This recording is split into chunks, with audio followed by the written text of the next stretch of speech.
Boa noite. Continuamos firmes como uma âncora, né? A âncora é o símbolo do nosso tempo aqui, que nos dá firmeza e estabilidade, porque a âncora é a nossa esperança em Jesus. Nas semanas anteriores nós vimos algumas reflexões sobre provérbios e a sabedoria, e na noite de hoje nós vamos mudar um pouquinho o nosso foco aqui, e de hoje para as próximas semanas nós vamos repensar um pouquinho sobre as orações do apóstolo Paulo e a conexão que as orações do apóstolo Paulo têm com a alegria, a surpreendente alegria que Paulo tem e nas suas orações e nas suas cartas, no seu ensino, na descrição da sua vida no livro de Atos da Bíblia, nós vamos percebendo aqui e acolá. Não vai ser um estudo expositivo das orações, palavra por palavra, né? O que isso tem a ver com as línguas, mas vai ser assim a leitura das orações, tentando trazer a conexão, aquilo que a vida de oração do apóstolo Paulo mostra dele, mostra da sua fé, da sua caminhada com Deus, e como isso tem um efeito na vida dele, na sua mente, no seu coração, a respeito da alegria. E olhando a vida do apóstolo Paulo e as suas orações, nós vamos ver que a alegria do apóstolo Paulo não é caracterizada pelo tipo de temperamento dele. Não é aquela alegria que nós estamos acostumados a ouvir, ou já fizemos algum teste, alguma dinâmica sobre perfil psicológico, onde temos o extrovertido, o introvertido, né? Não tem a ver com o tipo psicológico. A alegria de Paulo também não tem a ver com a ausência de sofrimento. Aliás, se nós olharmos a vida de Paulo, nós vamos ver muitos aprisionamentos, muito tempo de lutas com a igreja, sofreu inúmeras formas de punição, de castigo físico, preocupação emocional. Então, a alegria na vida do apóstolo Paulo, que nós vamos ver através de alguns textos, ela é uma realidade, mas ela é uma realidade derivada, ela é uma realidade espiritual que vem de Deus, do outro. Na verdade, a alegria do Paulo, que ele chama alegria no Senhor, né? Nós vamos ver, e sabemos de vários textos que ele sempre coloca alegria em Deus, alegrai-vos no Senhor. Ela é fruto de uma experiência de relacionamento com Deus Pai, Filho e Espírito Santo. Parece que Paulo entende perfeitamente, não só no seu ensino doutrinário, não só naquilo que ele vive como apóstolo, então ele é um missionário transcultural, não só quando ele fica numa igreja como pastor e lidera essa comunidade, ou no discipulado ele tem várias equipes de cooperadores. Paulo entende que a sua teologia é trinitária, que a Deus Pai, Filho e Espírito Santo, nessa triunidade, essa vida relacional das três pessoas que formam um Deus, mas é um Deus triuno, conviver e unir-se a esse Deus. Para a vida de Paulo, traz um fruto. O fruto do Espírito, e entre as características, é a alegria. Por isso que a alegria de Paulo é uma alegria em Deus, então ela está aberta a você, está aberta a eu, está aberta a nós. Nós temos acesso à alegria em Deus. E você sabe que pode ser que nós conheçamos a alegria só do mundo. A alegria que é uma euforia. Basicamente, a alegria do mundo está destinada, proveniente de conquistas pessoais, de desafios ambiciosos atingidos, de algo que ganhamos ou recebemos ou conquistamos. A alegria que é passageira, efêmera e é coisificada, porque tem um objeto que era de desejo e nós conseguimos abarcá-lo, experimentá-lo, possuí-lo, retê-lo. Então isso nos dá essa experiência da alegria do ponto de vista apenas humano, e mundano, que não é a mesma coisa que nós vamos ver quando ela se origina da relação com a Trindade. Na comunhão da Trindade, o reflexo disso na alma do ser humano, do crente, é a alegria. E segundo Jesus, é a maior das alegrias. Através do Evangelho de João, nós entendemos isso. Então, que Deus nos abençoe. Eu quero começar a falar um pouquinho sobre a alegria, no sentido da vida do Paulo. Se você abrir em Atos, capítulo 9, você sabe que é ali que inicia-se a relação de Paulo com o Senhor Jesus. Jesus está à direita do Pai, é ressurreto, já morreu, ressuscitou, mas Jesus, no capítulo 9, ele vem atrás do perseguidor Saulo, né? O Saulo era um judeu praticante do judaísmo, fariseu dos fariseus, e ele é aquele jovem, aquele homem que está interessado em acabar com a heresia que é o cristianismo que ele pensa. E ele está indo viajar, ele já consentiu na morte de Estevão, lembrem, né, que ele está ali presencial e dão a capa para Paulo para mostrar como símbolo que ele estruturou, organizou a perseguição, e Estevão é o primeiro mártir ali, morre por amor a Jesus, e Paulo está presente, e ele está indo para Damasco apenas para perseguir a possibilidade de ter um grupo cristão ali na cidade. Antes de chegar na estrada ali de Damasco, Jesus vem até Paulo. E nesse encontro, que me parece perto do meio-dia, você sabe que Jesus apresenta-se a Paulo e diz assim: por que você está me perseguindo? Ele não está perguntando por que está perseguindo a igreja, está perseguindo o próprio Jesus. E nesse diálogo intenso, Paulo fica cego, e é ali que Paulo começa a entender que Jesus é o Messias, é o prometido, que o Antigo Testamento, que Paulo é conhecedor, ele era um fariseu, então ele é estudado na lei, ele era aplicado à lei, ele queria matar todos os discípulos do caminho, que é os seguidores de Jesus, porque ele entendia que era uma farsa, que não era a verdade da Torá, da lei dos judeus. E nesse encontro, eu queria ler o versículo, a partir do versículo 5 de Atos, capítulo 9. Saulo perguntou: quem és tu, Senhor? Ele respondeu: sou Jesus, a quem você persegue. Levante-se, entre na cidade, alguém lhe dirá o que você deve fazer.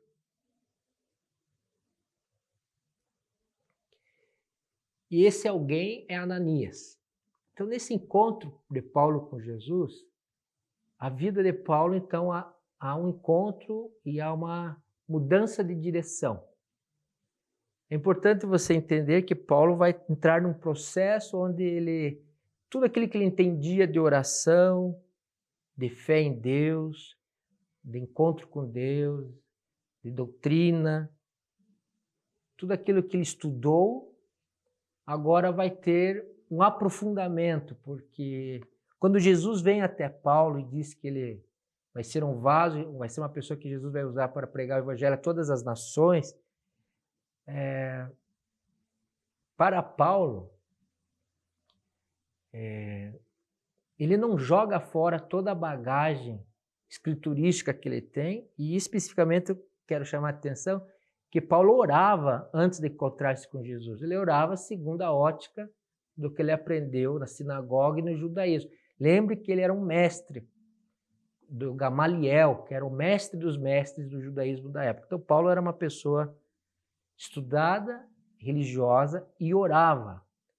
E eu posso afirmar para você que Paulo orava as orações que o judeu orava, mas ele ia além, possivelmente orava os salmos, que era o livro de oração, ele tinha acesso às leituras dos profetas, ele tinha acesso à lei, às orações que já estavam escritas, a oração de Moisés e outras orações. Então, quando Jesus vem ao encontro de Paulo, nessa primeira cena de Atos 9, surpreendentemente, quando Ananias vai para a casa que o Senhor manda procurar a Paulo, o que Paulo estava fazendo? Estava cego, estava num endereço, e se você olhar a narrativa de Atos 9, olha o que Ananias fala quando ele recebe essa missão difícil, ir até Paulo, que era matador de cristãos, e ele tem que ir até o Saulo, né? Que aqui ainda se chamava Saulo, para ele abençoar e orar por a vida do Saulo, mas Ananias fica com certo temor. O Senhor lhe disse, vá à casa de Judas, na rua chamada direita, e pergunte para um homem de Tarso chamado Saulo, ele está orando, versículo 11. Ele está orando. Antes de Ananias chegar, então Jesus dá uma instrução para esse discípulo de Damasco para ir, e Paulo está orando. Essa é uma realidade que, se você tentar ver todas as citações que há da vida paulina de oração, há mais de 30 orações ou referências de orações que você poderia consultar ou nós poderíamos falar. Mas aqui nossos encontros âncoras, nós vamos olhar algum aspecto apenas, vamos ser mais humildes, né? E vamos olhar alguns aspectos da vida de oração dele. E hoje nós vamos olhar algumas orações de Paulo no livro de Efésios. Tem 3 orações que você pode olhar assim, bem construídas na carta de Paulo. Efésios é aquela igreja que Paulo pastoreou por 3 anos, ele fez a 2ª viagem missionária, depois escreveu essa carta. Então, é uma igreja onde Paulo ensina muito, convive muito. E existe a oração de Efésios capítulo 1, do versículo 15 até o fim do capítulo 1, existe a oração do capítulo 3 de Efésios, que nós vamos olhar um pouquinho melhor hoje, e existe a oração do capítulo 6. Então, há 3 orações. Como eu disse, nós não vamos ver assim, não vamos fazer um estudo expositivo desse conteúdo, mas nós vamos tentar trazer algumas conexões do que tem a ver essas orações com a vida de alegria que esse apóstolo tem em Deus. Então, eu vou fazer a leitura agora de Efésios capítulo 1, verso 3. Apenas o verso 3, depois vou pular para o início da oração dele no verso 15. O verso 3 é assim: bendito seja o Deus e Pai do nosso Senhor Jesus Cristo, que nos abençoou com todas as bênçãos espirituais nas regiões celestiais em Cristo. Chama atenção aqui só a expressão bendito seja o Deus e Pai do nosso Senhor Jesus Cristo. Já no capítulo 15, você já vai ver que existe uma oração construída do Paulo. Por esta razão, desde que ouvi falar da fé que vocês têm no Senhor Jesus e do amor que demonstraram para com todos os santos, não deixo de dar graças por vocês, mencionando-os em minhas orações. Peço que o Deus de nosso Senhor Jesus Cristo, o glorioso Pai, lhe dê espírito de sabedoria. Você poderia continuar a oração do capítulo 1, e eu não vou. A pergunta que me fez assim, ao ler meditar um pouquinho esses dias sobre a oração, essas 3 orações de Paulo em Efésios, é que como Paulo não joga fora a sua tradição de mestre, né, de judeu, de fariseu. E aqui em Efésios, nessa exposição sobre a vida de oração, ele falando que está orando por aquele grupo de cristãos ali de Éfeso, ele diz o Pai do nosso Senhor Jesus Cristo, né, num 3, bendito seja Deus e Pai.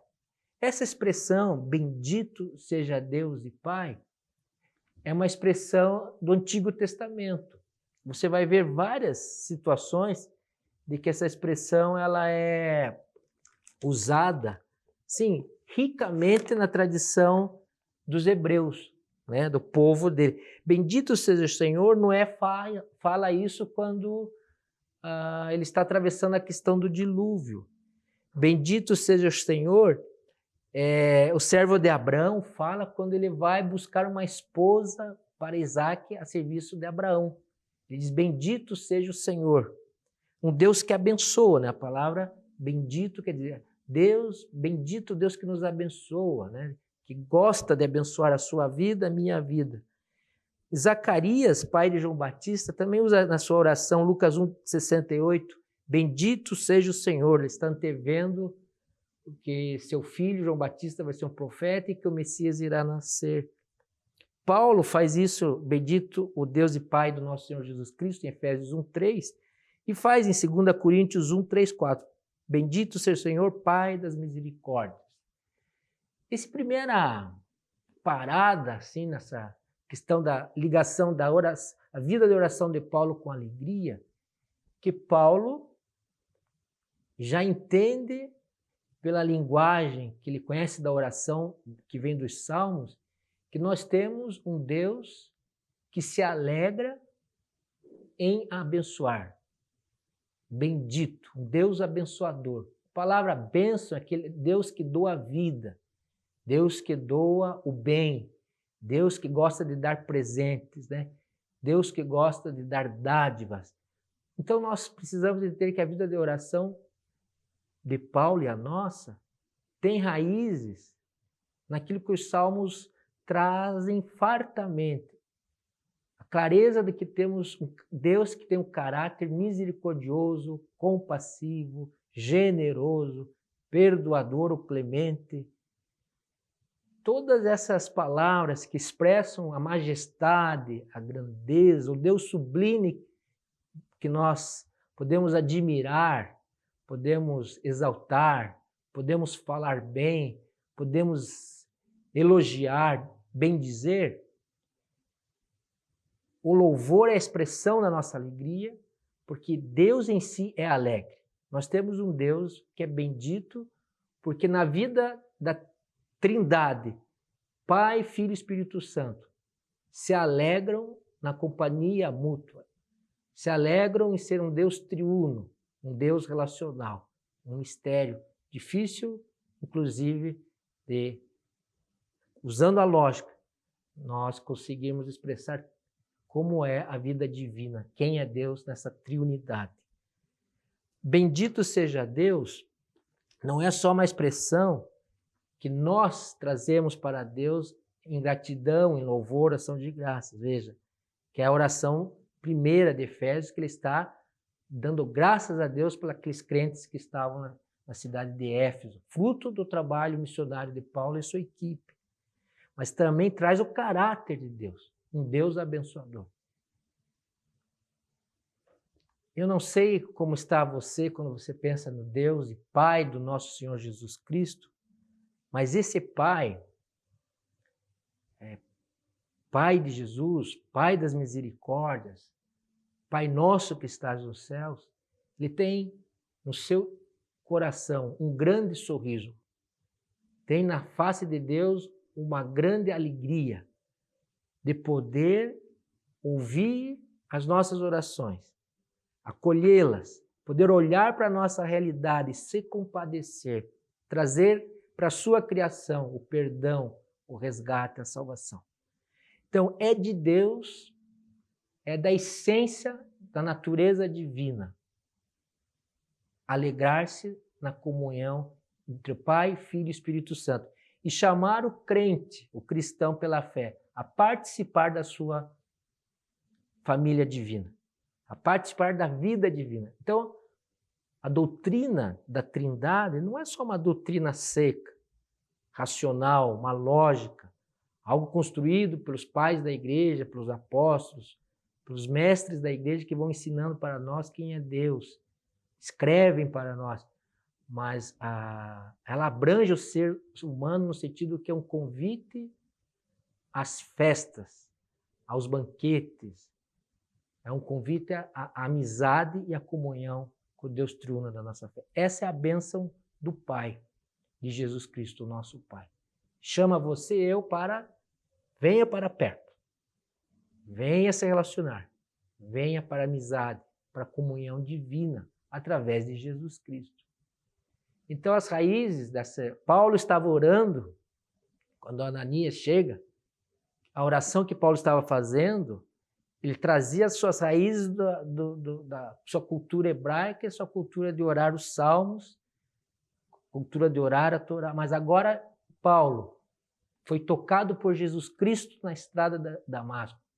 Ananias ora, a cegueira vai embora e Paulo ora completamente agora através de Jesus Cristo, a quem ele perseguia, mas que agora Paulo serve. Nasce nesse ponto a alegria das alegrias na vida do apóstolo. Nasce nesse ponto o vínculo de fé em Jesus Cristo, a salvação pela graça por meio da fé. A partir de Atos 9, a missão de Paulo é ensinar o relacionamento de fé através de Jesus Cristo, o Messias. Então, a alegria de Paulo, ela está à nossa distância, ela está perto de nós. Porque Paulo vai ensinar, através das suas orações e do seu ensino sobre oração, que Deus nos convida a desfrutar da sua companhia. Para Paulo, a alegria no Senhor é desfrutar do Pai mediante o Filho, na presença de união do Espírito Santo. Para Paulo, essa é a alegria das alegrias. Se há alguma realidade difícil, às vezes, de se definir, você pode estar perguntando, mas qual é a definição, assim, de dicionário de alegria? Ela não vai nos ajudar muito, porque a definição de dicionário, ela contempla um conceito sobre a alegria, ela não contempla o que a Bíblia diz que a alegria nasce da relação com o Deus triuno da nossa fé. Através do relacionamento com Deus que surge a alegria. Para ajudar nesse sentido, eu vou ainda ler a oração de Paulo no capítulo 3 de Efésios. Existe um livro que, aparentemente, se você pegá-lo, do C.S. Lewis, Surpreendido pela Alegria, não é um livro que fala sobre alegria. Não é. É um livro, C.S. Lewis, aquele autor famoso, um dos maiores intelectuais cristãos do século passado, não é? Ele está falando da vida dele, ele era um ateu acadêmico para se tornar um cristão sério e devoto. Esse livro conta a história dele, episódios da sua biografia. Mas na página 23 existe assim uma entrelinha, existe assim um dado meio discreto, que não é o tema do livro, porque o livro fala da vida dele, da sua conversão, de como isso aconteceu. C.S. Lewis traz uma clareza sobre o que a Bíblia e o que ele entende na vida de Paulo, e que ele entende aqui, ele está falando da vida dele, sobre a alegria. O que ele entende sobre a alegria combina muito bem sobre oração e essa relação entre orar e se alegrar. Ele diz na página 23 desse livro, nos seus primeiros anos, diz assim: porém, a alegria é mais desejável do que qualquer outra satisfação. Chamo-a de alegria, que aqui é um termo técnico e precisa ser agudamente distinguido tanto de felicidade quanto de prazer. É exatamente isso. Nós temos que distinguir prazer, é uma coisa mais bioquímica, posso ter prazer no chocolate, prazer em malhar, prazer nisso, e alguns prazeres nos matam, né? Você tem que distinguir prazer de felicidade, que é um conceito muito mais genérico, de alegria. A alegria, no sentido que dou a palavra, tem de fato uma característica e uma só em comum com prazer e felicidade. O fato de que qualquer pessoa que já vivenciou vai querer novamente senti-la. Fora isso, analisada apenas por essa característica, pode quase igualmente ser considerada uma espécie particular de pesar se você não tiver, só que é do tipo que queremos. Duvido que qualquer um que a tenha experimentado vai trocá-la por todos os prazeres do mundo, se as duas opções estiverem ao seu alcance. Mas a alegria nunca está ao nosso alcance, ao contrário, frequentemente, do prazer. Então ele está distinguindo que prazer, C.S. Lewis está distinguindo que prazer está ao nosso alcance. Nós podemos ter prazer, inclusive no pecado. Então o prazer é uma experiência que está nas nossas mãos, que nós podemos criar o prazer, buscar o prazer, e vivemos, às vezes, em função do prazer. Mas, diferentemente, C.S. Lewis entende que a alegria não está ao nosso alcance de obtermos sozinhos. Ele não, sim, tentando fazer uma interpretação, ele está dizendo que surpreendido pela alegria, porque a alegria, para o ser humano, a criação divina, está no Criador, está no outro, apenas no outro. A alegria perfeita, a alegria plena, aquilo que nós ansiamos, ela está conectada com o Criador, com os seus planos para nós, na pessoa do Deus triuno, que eu já comentei para você, na relação do Pai, Filho e Espírito. Nós entramos ali, então experimentamos a verdadeira alegria. Então nós dependemos de Deus para ser alegres, para ter a experiência da alegria. Nós precisamos penetrar, entrar e ir, e nossa caminhada com Deus que vai gerar o fruto da alegria. Você pode estar pensando, mas como então o sofrimento de Paulo, e as tristezas de Paulo, os açoites de Paulo, o apedrejamento de Paulo, naufrágios de Paulo, e as igrejas que não o reconheciam, e a luta com os judeus, e até chegar ao martírio. Então, nessas semanas seguintes, nós vamos tratar, por isso que depende de Deus a alegria, como a alegria do cristão, que é a alegria do apóstolo Paulo como seguidor de Cristo, ela acontece em meio às circunstâncias duras da vida. Por isso que não é prazer. Prazer, ele não aceita o sofrimento. E se eu tiver dor, ou se eu tiver desgostos, o prazer ele não está simultaneamente ali. Mas como a alegria é fruto de Deus, a alegria nasce das provações, a alegria nas consolações, a alegria no partilhar a dor com Jesus, quando estou sem esperança, quando estou sem provisão, quando estou adoentado, quando estou me sentindo desprezado. A presença do Senhor Jesus é a fonte que vai me fazer o meu coração ser alegre. Deixando o C.S. Lewis um pouquinho para trás, ainda tentando dar mais umas ideias sobre como podemos definir a alegria, se você olhar a Bíblia, a experiência de alegria, que é uma realidade espiritual, ela é muito clara naquele capítulo famoso de Lucas 15, que tem as parábolas da ovelha perdida, da moeda perdida e do filho perdido, que é o filho pródigo, certo? Em Lucas 15, se você perceber ali, o arrependimento do filho pródigo, quando ele está cansado dos prazeres, que ele gastou toda a herança dele nos prazeres, ele está ali com os porcos e se alimentando daquela dieta, e ele pensa assim, nossa, como é que vou voltar para a casa do meu pai?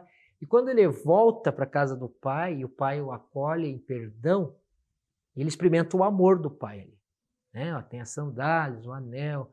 O filho mais velho não está alegre, mas o pai, ao amá-lo, dá ao filho pródigo a experiência da alegria. Então nós podemos pensar que a alegria é a experiência de estar em casa, de estar no caminho certo agora. Estava perdido, mas agora estou salvo. É a alegria da festa que o pai manda matar o melhor animal, o novilho lá da fazenda, e faz aquela carne. É a música que vai ser tocada, cantada, dançada. Então a alegria expressa a nossa alma satisfazendo-se do amor do Deus Pai, no abraço do Pai, na misericórdia do Filho, na amizade do Espírito Santo. Então a experiência de amor, de aceitação, de salvação e perdão, que é o filho pródigo aceito pelo Pai, pela graça, é a experiência que traz a alegria. Então a alegria nos evangelhos, na experiência das parábolas, é a alegria que vem em consequência de ser amado e perdoado, entrando para uma família, novamente para uma família. Então isso é abençoador. Então, agora vamos passar para o Efésios 3, não é? Temos uma olhadinha em Efésios 1, só uma citação, o Efésios 1, do 15 até o 23 é a primeira, vamos dizer assim, a primeira oração de Paulo. Mas no capítulo 3, e essa eu vou ler inteira, pelo menos para nós termos uma oração inteira do apóstolo aqui, da carta de Efésios, diz assim, 3, partido 14, eu vou ler. Inclusive, no subtítulo já está escrito, a oração de Paulo pelos santos. Por essa razão, ajoelho-me diante do Pai, do qual recebe o nome toda a família, nos céus e na terra. Oro para que com as gloriosas riquezas ele fortaleça no íntimo do seu ser com poder por meio do seu Espírito, para que Cristo habite no coração de vocês mediante a fé. E oro para que, estando arraigados e alicerçados em amor, vocês possam, juntamente com todos os santos, compreender a largura, comprimento, a altura e a profundidade, e conhecer o amor de Cristo, que excede todo conhecimento, para que vocês sejam cheios de toda a plenitude de Deus. É um parágrafo trinitário novamente aqui. A oração de Paulo está dizendo que o que o conquistou na estrada de Damasco foi a presença de Jesus ressurreto. O próprio Jesus foi lá. Mas ele está trazendo aqui na sua oração, orando pelos seus irmãos, né? A oração de Paulo para aquela igreja, para aqueles irmãos. A primeira característica que dá extrema clareza de onde brota a alegria de Paulo é que no relacionamento de Paulo com Deus e nas suas orações, inclusive na sua doutrina, se você pegar o ensino de Paulo, que é bem robusto, não é? O pensamento trinitário, e nessa oração expresso, sempre é muito claro que Paulo sabe que Jesus é o Messias, é o Filho. Está sempre claro que Deus é Pai.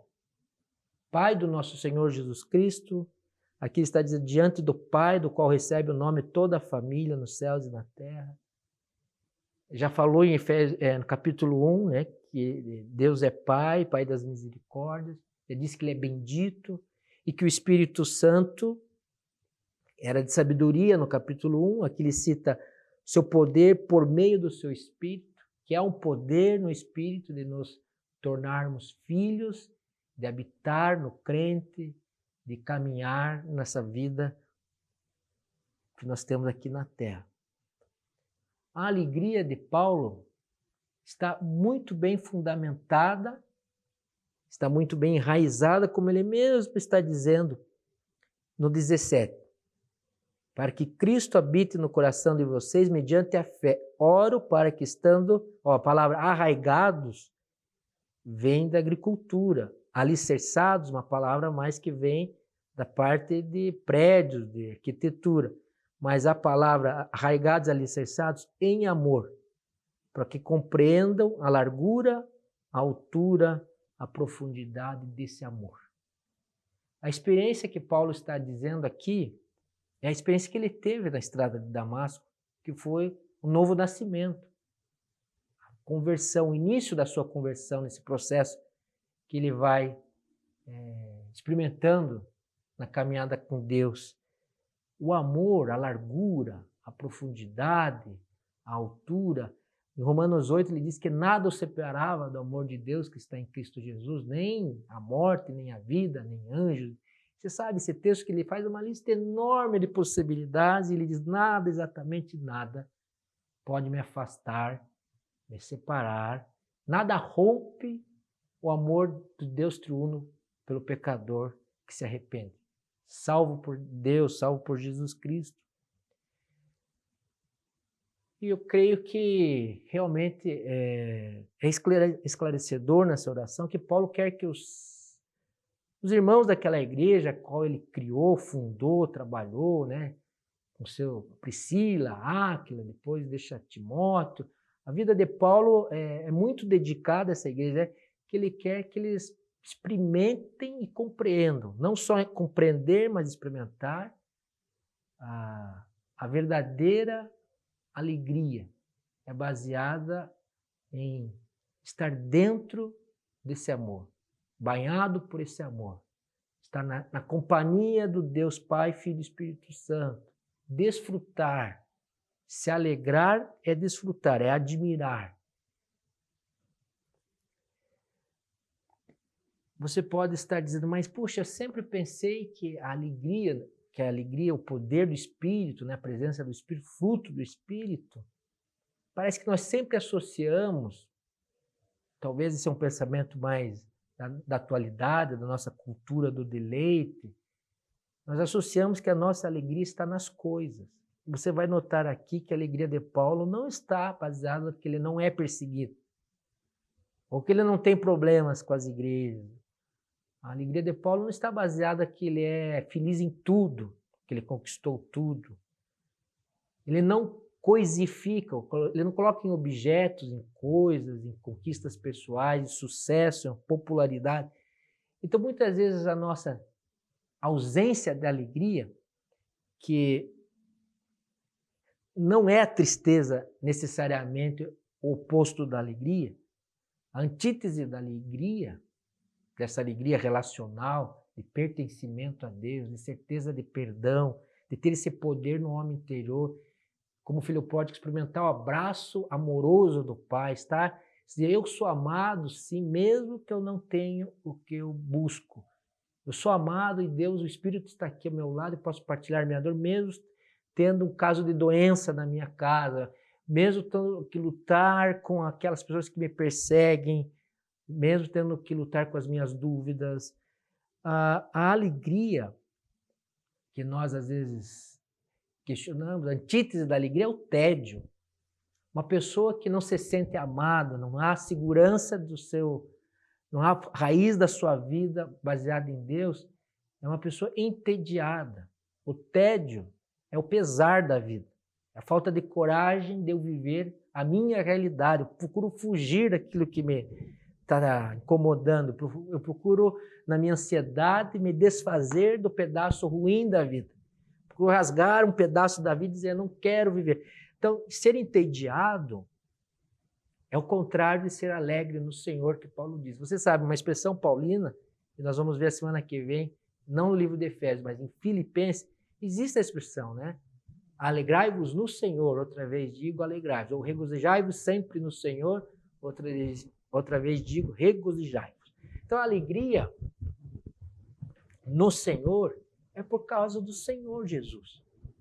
E não porque tudo deu certo para mim. Senão seria prazer. Ou senão seria a busca da felicidade. E convenhamos, né? Você já deve ter uma caminhada com o Senhor. Você sabe que a nossa vida é rodeada de surpresas difíceis, provações. É rodeada de dor, de decepções, de fraquezas, de perseguição. Então, é necessário esclarecer, e Paulo esclarece claramente através dessa oração de Efésios 3, que sua alegria é no Senhor e nos seus planos. E quando ele está mal, também vamos ter oportunidade de ver isso nas outras semanas, ele sabe que o Senhor vai vir, ou já está ao seu lado pelo Espírito, e ao compartilhar a sua dor, Paulo é restaurado na fé, ele tem essa experiência de amor, ele tem esse colo do Pai, ele é abençoado, bendito seja Deus, a expressão que eu comecei, bendito seja Deus e Pai. Ele sabe que ele tem um Deus bendito que vai usar essas circunstâncias difíceis para a glória do nome de Deus e para cumprir os planos de Deus. E isso envolve muitos aspectos, muitas vezes, e aspectos envolve assim a nossa frustração e o nosso padecimento. Então, a alegria no Senhor, ela é compatível com o sofrimento. Porque se a alegria do Senhor é o encontro com o Senhor, então nós vamos ter vários encontros com Jesus e o seu Espírito e com Deus Pai, em meio às nossas crises, sejam de diferentes naturezas, etapas de vida, Se for no corpo por doença, provisão é dinheiro, relacional é perdão. E poderíamos categorizar aqui, alguns estudos que dizem que Paulo sofreu equivalente ao máximo de que 10 a 20 homens poderiam ser capazes de sofrer na vida. A quantidade de sofrimento que Paulo teve, ela não é comum. Mas como ele enfrenta? E diz que ele pode ser grato, 1 Tessalonicenses 5, né? Orai sem cessar, em tudo dai graças, alegrai-vos no Senhor. É 3 elos de uma mesma corrente. Ele ora, agradece, está grato e se alegra porque ele não está sozinho nesse mundo. Ele não está sozinho, mesmo abandonado, às vezes por companheiros, ou confrontado pelas igrejas que ele fundou e pastoreou. Então, a boa notícia para você é que a alegria não é questão do meu temperamento. Não é questão que eu vou fabricar essa experiência na minha vida. Não é uma questão de destino ou uma questão de sorte e azar. A alegria é participar da vida divina através da fé em Jesus Cristo. Por último, dessa oração, e nós vamos ver só essa aqui, nem vou poder ler muito sobre se você quiser saber, a outra oração das 3 em Efésios está no capítulo 6. No final, quando Paulo está falando sobre a armadura de Deus, ele diz assim no 19, orem também por mim, para que quando eu tratar seja... Então lá no final do capítulo 6, Paulo está pedindo que orem por ele. Eu quero terminar dizendo que Deus é superlativo, é grande mesmo, infinitamente grande no que diz a oração e a sua conexão com a alegria. Eu estou querendo aqui, nessa nosso encontro, dizer para você que quando ele diz em 1 Tessalonicenses 5, orai sem cessar, daí ele pode dar graças em tudo e daí ele pode se alegrar em Jesus, ou alegrai-vos no Senhor. Isso é um elo, uma corrente que não dá para quebrar. Se não há uma vida de contemplação, de unidade, de presença na oração, eu não vou poder ser grato. Não há como ser grato e não há como estar alegre, então. Mas o Deus que é superlativo está no final da oração dele, do capítulo 3, que eu não li, que é o verso 20 e 21. Aquele que é capaz de fazer infinitamente mais do que tudo o que pedimos ou pensamos. Pedimos ou pensamos. De acordo com o seu poder que atua em nós, a ele seja glória na igreja e em Cristo Jesus, por todas as gerações, para todos sempre. Como uma oração literal, ele termina com um amém. O amém de Deus, né? Assim seja, Senhor. Paulo está dizendo aqui que Deus faz infinitamente mais do que nós oramos.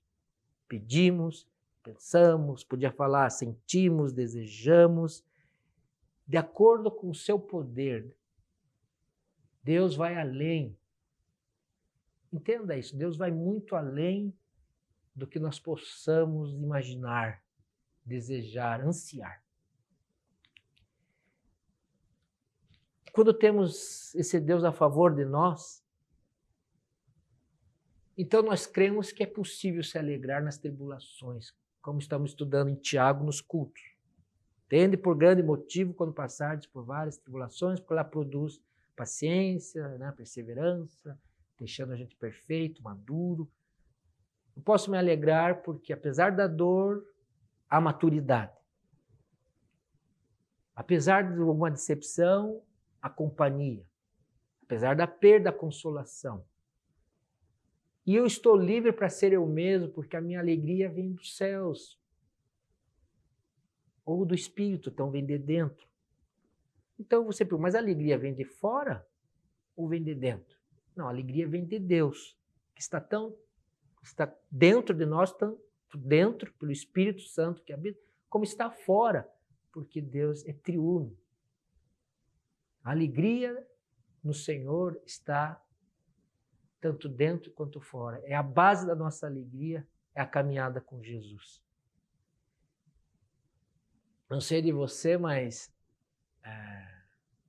aqueles dias e naquelas fases onde tudo está muito triste, aonde a âncora da minha alma, a minha esperança parece que está acabando, ou quando eu já vi que aqueles meus planos tão ansiosos e que eu desejava, que eu ansiava, que eu projetava, ruíram-se, quebraram-se, foram frustrados.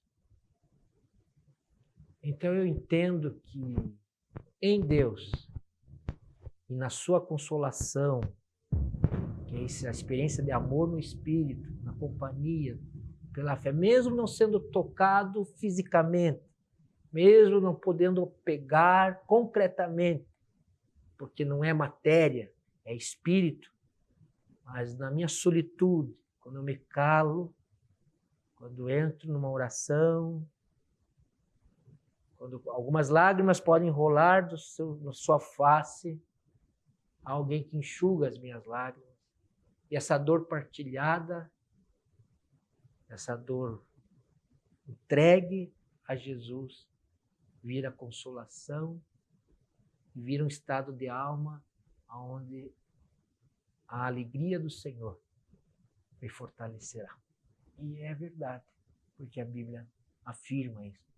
A alegria de Deus em nós nos deixa fortes no sentido de continuarmos a nossa caminhada com Deus. O povo de Deus tem uma experiência singular com a oração e a alegria. Ela, eu diria assim, que é drasticamente oposta à alegria do mundo, que é uma busca de euforia e que se confunde com a busca dos prazeres, com a busca das vitórias do mundo, que é a carne, é a nossa humanidade, não é? Então, que fique essa mensagem no seu coração através da vida do apóstolo Paulo, dessa pequena oração de Efésios 3, de que a alegria vem de Deus para você no momento que você está enfrentando aí na sua casa e na sua vida. E eu quero orar por você agora, orar por nós, que o Senhor nos conduza, né, nesses tempos e muitas vezes traga dele mesmo a capacidade de nós sorrirmos para a vida, de nós desfrutarmos da sua presença e de nós esperarmos realmente que na consolação ele nos fortaleça até nos livrar daquilo que estamos pedindo por livramento. Vamos orar? Senhor Jesus, quero agradecer pela tua vitória, agradecer pelas orações que pudemos ler na Bíblia, agradecer porque o Senhor tem nos sustentado durante essa epidemia, tem nos perdoado e tem feito, Senhor, do nosso coração a sua habitação. Que o Senhor traga a alegria dos céus, essa festa que o Senhor dá para pertencermos ao Senhor. Que o Senhor nos traga nesse dia, Senhor, esperança de que o Senhor está conosco e estará até o fim da nossa trajetória, da nossa jornada e aquilo que estamos buscando do Senhor. Que o Senhor nos dê a confiança até recebermos uma resposta. Nós oramos em nome de Jesus. Amém. Então tenha uma boa noite e nos encontramos essa semana que vem. Tchau.